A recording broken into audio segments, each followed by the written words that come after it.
Tyler Marie Thomas was born on the 7th of September 1991, a graduate of Omaha Bryan High School. She lived in Bellevue, Nebraska. Tyler was currently studying at the Peru State College. She was happy at college and had been named captain of the school dance team. When she was not at school, she dreamed of becoming a teacher. On December the 3rd, 2010, Tyler was planning on letting her hair down. That evening she attended an off-campus party. However, during this party she had gotten extremely intoxicated, drinking beer and several shots of tequila, and at some point an argument had broken out between her and her best friend. Tyler was asked to leave the party. It was extremely cold that night and Tyler had drunk far too much, but it was only a short walk back to her dorm. Tyler, however, would never make it home that night and would never be seen again. Shortly after leaving the party, at 1:30 a.m. she sent a text to a friend to say that she was lost. She was actually seen at this point by a witness. She was only 100 feet away from her dorm building near the town water tower. Tyler's friends were immediately concerned when she didn't return, not only due to the fact she was intoxicated, but also because it was bitterly cold outside. By 3 a.m., just over an hour and a half since her last text, she was reported missing.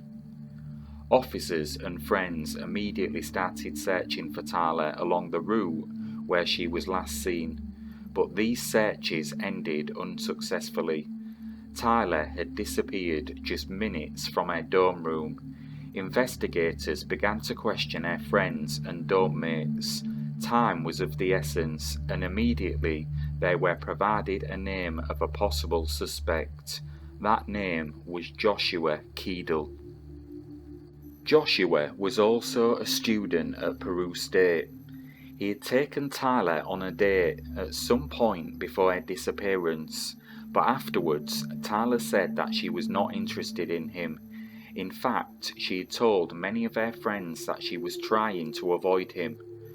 Friends said Keedle and Thomas always had a certain friction and definitely weren't fond of one another.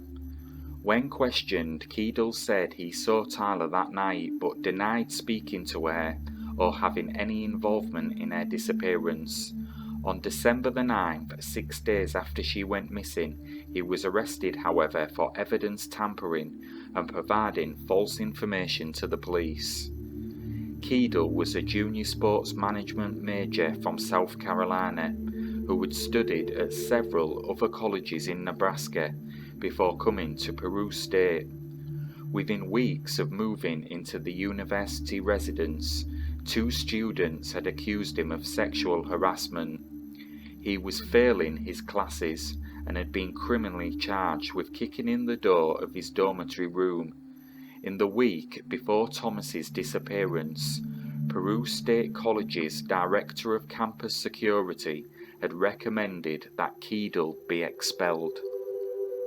Several days after his arrest, he was charged with felony rape and false imprisonment after another woman told police he had sexually assaulted her 3 times on October the 31st, a month before Thomas disappeared.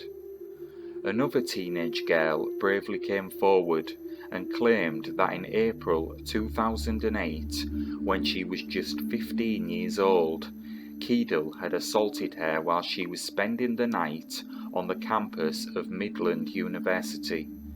Keedle was a student at the college at the time. He was charged with first-degree sexual assault of a minor in that case. In addition, authorities at Madison County, Nebraska, charged him with indecent exposure. He allegedly exposed himself to a woman in Norfolk, Nebraska in April 2010. Joshua continued to deny involvement in Tyler's disappearance. However, his story had dramatically changed. Joshua initially told investigators that he saw Tyler walking on campus before her disappearance, but he did not talk with her at the time. He later admitted that Tyler actually got into his car with him and he drove them to the Peru boat dock on the Missouri River so they could smoke marijuana. Keedle stated she agreed to perform a sex act on him in exchange for a ride to Omaha, Nebraska. But after they had the sexual encounter inside his vehicle, she accused him of raping her and threw her cell phone at him. He said they had a verbal and physical argument, and then he left her alone on the dock at 2 a.m., returned to his dormitory room and took a shower. The dock by the river is the same place where the earlier victim claimed the October 31st assault happened, and both the October incident and Thomas's disappearance happened in the early hours of the morning. Investigators checked the dock and found tyre tracks, consistent with Keedle's 1996 Ford Explorer near the riverbank. There were also drag marks leading from the tyre tracks down the bank to the river's edge.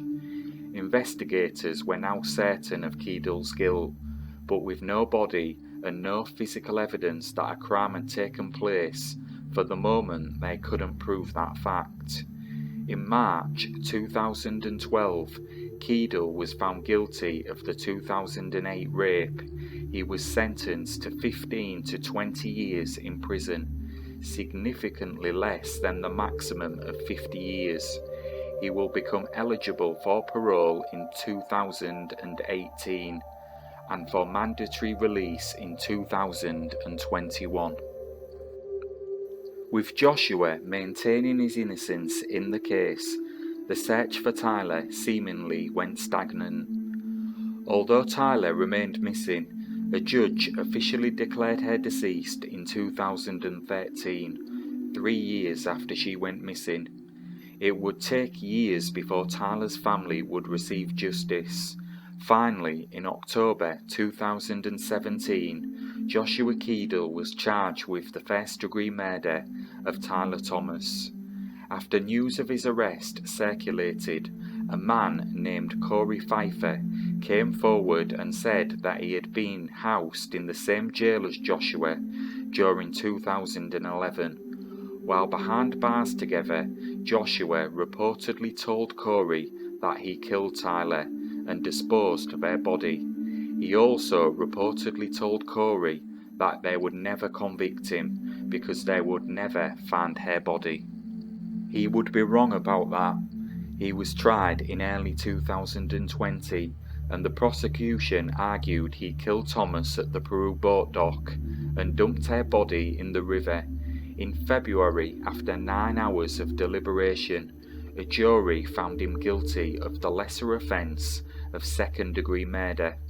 In July 2020, he was sentenced to 71 years in prison. He will become eligible for parole after serving 35 years.